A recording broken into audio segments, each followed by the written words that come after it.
বিসমিল্লাহির রহমানির রহিম। সুখবর। এই বোরো আমন মৌসুমে যারা বোরো চাষ করবেন তাদের জন্য সুখবর। বোরো আমন সাধারণত খাল বিল। প্রিয় ভিউয়ার্স, আসসালামু আলাইকুম।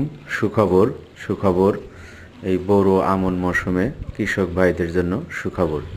যে কৃষক ভাইরা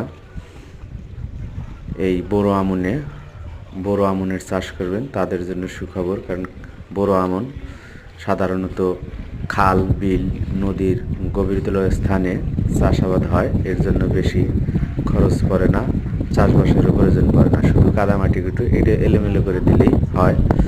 দেখতে পাচ্ছেন মাটিগুলো একটু এলোমেলো করে দিয়েই বোরো আমন রোপণ করা হয়েছে। এতে তেমন সারেরও প্রয়োজন হয় না, শুধুমাত্র